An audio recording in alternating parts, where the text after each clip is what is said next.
राधे राधे बच्चों, आपका स्वागत है आपके प्यार से YouTube channel AR classes bye Anshika में। इस वीडियो में हम ब्रायोफाइटा के दूसरे वीडियो पार्ट 2 वाले वीडियो लेक्चर से जुड़ चुके हैं। तो चलिए वीडियो को स्टार्ट करते हैं। इससे पहले हमने डिस्कस कर लिया था कि ब्रायोफाइटा कहाँ पाया जाता है, उसका दूसरा नाम क्या है, उसमें कौन कौन सी संरचनाएं पाई जाती हैं और वो कौन सा पौधा है, मोनोशियस है कि डायोसियस है, और उसमें कौन से फेज होते हैं जैसे स्पोरोफाइट, गैमेटोफाइट, तो कौन से फेज होते हैं और ये दोनों फेज होने के कारण इसे क्या कहा जाता है। तो चलिए हम इसके आगे डिस्कस करते हैं। Capsule the spore mother cell undergo meiosis to form haploid spore which show homospory. देखिए, हमने इससे पहले हमने बात किया था कि स्पोरोफाइट जो होता है वो डिपेंडेंट होता है गैमेटोफाइट का।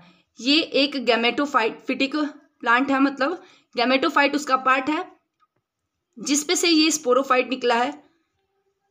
इस स्पोरोफाइट के फूले हुए भाग को हम लोग क्या कहते हैं, कैप्सूल कहते हैं। इस कैप्सूल में स्पोर मदर सेल पाई जाती हैं। मदर सेल है मतलब क्या, ये अपने डिवीजन के थ्रू स्पोर्स का निर्माण करेगी। तो जो स्पोर्स मदर सेल होती है वो म्यूसिस डिवीजन, सेल डिवीजन के बारे में आपने बीएससी फर्स्ट सेमेस्टर में बहुत अच्छी तरह से पढ़ा होगा।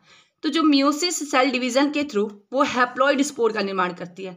म्यूसिस मतलब एक मदर सेल से 4 हैप्लॉइड क्या है, नई सेल का निर्माण होता है, मतलब हैप्लॉइड सेल का निर्माण होता है।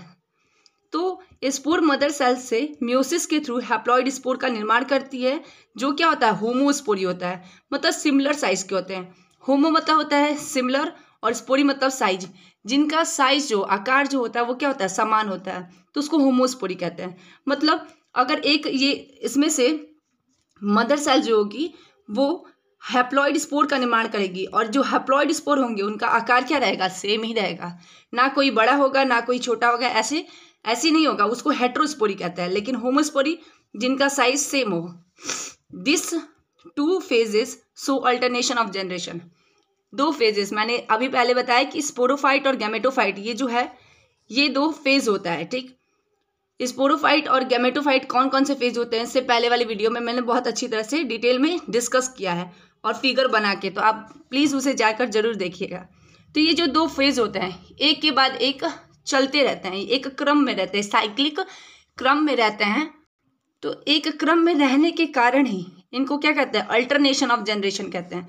जनरेशन जो होता है वो अल्टरनेट चलता रहता है। चलिए अब अगला देखते हैं।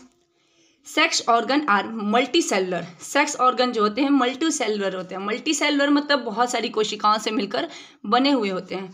अब भाई कोशिकाओं से मिलकर बने हुए हैं तो उसको प्रोटेक्शन के लिए कुछ तो चाहिए।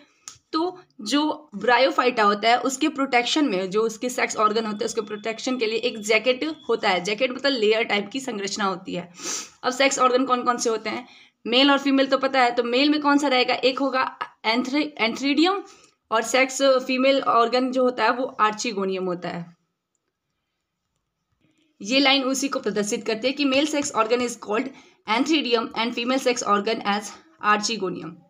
Sperms are produce in antheridium. Antheridium से क्या निकलता है, स्पर्म्स, ठीक है। और फीमेल से एग निकलता है, एग का प्रोडक्शन होता है, ठीक। Sperm are always biflagellated. अच्छा, फ्लैजिला आपने पढ़ा होगा बैक्टीरिया वाले में, जो बॉटनी का एक टॉपिक था, फर्स्ट चैप्टर होगा वो। तो फ्लैजिलेटेड क्या होता है, फ्लैजिला का क्या काम होता है, मूव करना होता है।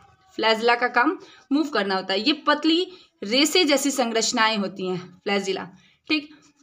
ये क्या करता है, ये स्पर्म में रेसे जैसी संरचनाएं बनाता है।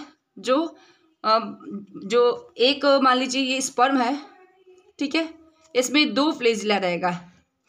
2 फ्लैजिला होने के कारण इसको बाई फ्लैजिलेटेड कहते हैं, ठीक। तो sperm are always biflagellated. अब बात करते हैं, archegonium has 6 ventral rows of neck cell. Archegonium का फिगर जैसे कि आप देख सकते हैं, ये क्या आर्चिगोनियम है। आर्चिगोनियम में सबसे पहले होता है कवर सेल। कवर सेल के बाद नेक केनाल सेल। नेक पे जो भी सेल पाई जाती है उसको नेक केनाल सेल कहते हैं। नेक केनाल के सेल के बाद इसके बाद से ये क्या है, एग है, एग सेल, ठीक। इस वाले भाग को वेंटर कहते हैं, और ये तो पूरा समझ ही लीजिए कि क्या है, नेक है। तो यही आर्चिगोनियम का फिगर है। इससे भी अच्छा फिगर ये है इसमें आपको बहुत क्लियर दिखाई दे रहा होगा। देखिए ये है नेक, ये नेक केनाल सेल, और इसके बाहरी वाली जो कोशिकाएं होती है इसको वेंटर केनाल सेल, इसमें एग है और ये वेंटर पोर्शन है। ठीक, इससे ये वीडियो आर्चिगोनियम का है जो मैंने पहले पढ़ाया था, तो आप उसे प्लीज़ जाकर देखिएगा। इससे आपको आइडिया लग जाएगा कि आखिर हम लोग पढ़ क्या रहे हैं। आर्चिगोनियम है 6 ventral rows of neck canal cell. Water is essential for the fertilization. Water जो होता है वो इसेंशियल होता है, मतलब जरूरी होता है फर्टिलाइजेशन के थ्रू। अच्छा, आप बताएंगे कि वाटर इसेंशियल होता है, तो इस कारण से वाटर और सैडी, मॉइस्ट और सैडी प्लेसेस में ब्रायोफाइटा रहता है। तो ब्रायोफाइटा को क्या कहते हैं, किस चीज़ से इंडिकेट करते हैं कि ब्रायोफाइटा मॉइस्ट और सैडी प्लेसेस दोनों में पाया जाता है, तो आप कमेंट करके ज़रूर बताइएगा। और इसके आगे हम लोग डिस्कस करेंगे ब्रायोफाइटा के टाइप्स के बारे में। वीडियो अच्छी लगी है तो वीडियो को लाइक कीजिएगा, सब्सक्राइब कीजिएगा और कमेंट करना बिल्कुल मत भूलिएगा। Thank you.